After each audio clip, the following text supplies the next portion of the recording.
Despite how fast IPS gaming monitors have become, a lot of esports enthusiasts and pro gamers are still choosing this as their first preference, and the more that I used it, the more I began to understand why. This is the BenQ XL2546K, and it has the best motion blur reduction technology that I've ever seen on a gaming monitor.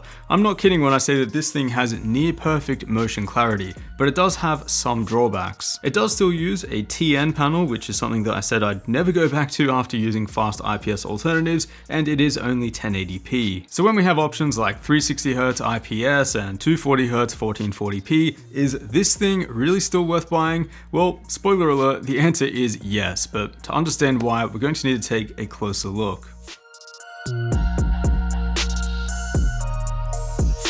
On the surface, Zowie gaming monitors are still a fair bit off in terms of visual design compared to brands like LG. The XL2546K looks simple, clean, minimal, but it does have very thick bezels and is entirely plastic. So design-wise, it's pretty simple, not flashy, but I don't think that'll bother many people who are seriously interested in it. Personally, I'd much prefer this over a ton of RGB or gamery logos. As for ergonomics though, they are absolutely brilliant. I now know exactly why the Zowie XL series have been the tournament standard in esports for so long. Not only do you have a significant amount of adjustability, allowing the display to be low and tilted or raised quite high, you even have measurement guides to indicate the precise height, so it's always the same. There is also a small handle at the top of the stand as well, which is great for portability, but probably won't see much use from most of you, but I do really appreciate the hidden headphone hanger that flips out from the left side. The base of the stand is also quite small, which is super helpful if you game with the monitor really close like myself, and this is one of the particular features of the XL2546K versus the 2546S and other gaming monitors out there. The stand has also been intentionally designed so that it can be used offset like this, allowing for a really close but still comfortable mouse and keyboard position. It looks really weird at first if you're not familiar with this kind of positioning, but this is actually my preferred way to use this monitor. It does also come with barn doors for the left and right side to reduce monitor glare from incoming light, potentially useful if you game in a bright room or for tournament use, but otherwise not really necessary. But let's talk about why you should really be interested in this monitor, and it's because of Zowie's motion blur reduction technology called dynamic accuracy, or DIAC for short.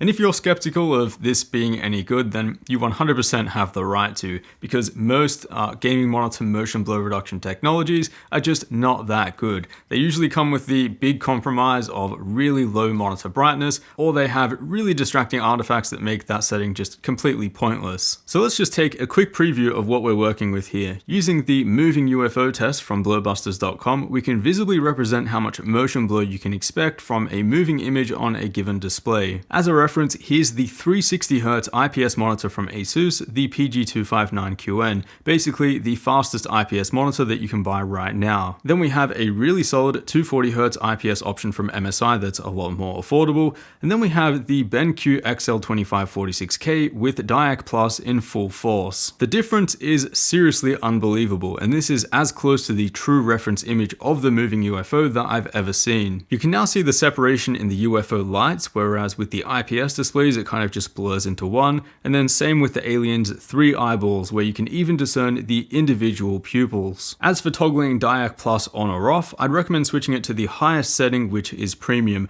It does have slightly more overshoot compared to the high setting, although both DIAC Plus modes are noticeably clearer than having it switched off. The one big downside of DIAC Plus though is that it does not work with G-Sync or FreeSync, which are otherwise supported on this monitor with DIAC off, so if screen tearing does bother you, you might want to switch DIAC off for those slower games. Personally, I never really noticed screen tearing above 200 frames per second, but it is one of the small compromises of DIAC, and I wish it was supported. So the way that DIAC works is with backlight strobing, that is, between frame refreshes, the backlight is completely turned off, and this is a pretty typical motion blur reduction method and nothing that we haven't seen before. The difference in my experience though is that DIAC is the first implementation of this that I'd actually use. Again, the monitor brightness was not lowered at all, and I did not notice any monitor artifacts. I'll also note that the backlight strobing is not visible to the human eye, and I did not experience any eye strain or headaches or negative effects from it, even after long periods of gaming on this display. Now in terms of colors, I didn't expect much being a TN panel, and that's exactly what I was greeted with out of the box.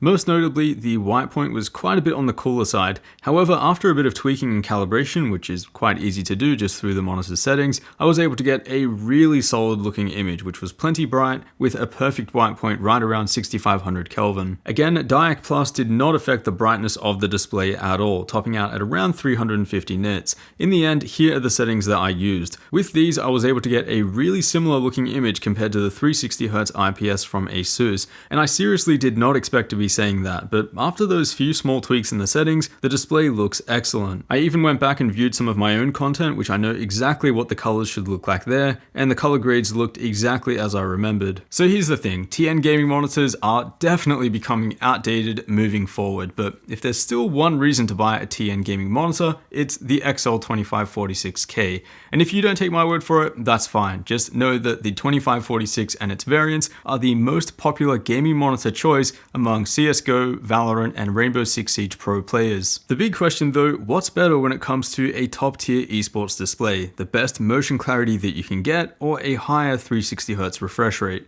Well, it's a tough one to answer for sure, but for what it's worth, I've already mentioned in my review of the 360Hz PG259QN that I can't consistently tell the difference between 240Hz and 360Hz. However, you can at least notice a slight benefit in game from Diac Plus. Opponents in Valorant, for example, move almost as if they have a clear glowing outline around them, and overall clarity just looks a touch better. And one thing absolutely worth adding here is that although the UFO motion tests are clearly in the BenQ's favor, and the Diac Plus is just a clear step forward in terms of motion clarity, it's not like those IPS displays are a blurry mess as soon as you start moving. They are still totally suitable for competitive use, and again, many pro players do use them. Personally, I would love to see BenQ offer a 360Hz IPS model with the same perfectly tuned Diac Plus backlight strobing. I think that would be an absolute god tier monitor, and I also think that then the difference between 240 and 360Hz would be a bit clearer to see. For now, I'll just say that this is absolutely a top tier esports gaming monitor that's still worth considering. Despite it not having 360Hz or IPS, the colors are still excellent when tuned correctly, the ergonomics are pretty much as good as it gets, and as far as I'm concerned, Diac Plus here is just unbeatable. As I mentioned, there definitely are some backlight strobing alternatives out there that do come close, but they either don't run at 240Hz, they lower the brightness too low to be usable, or the artifacting is just way too distracting. So there it is, the most popular esports gaming monitor that you can buy right now, and clearly for very good reason.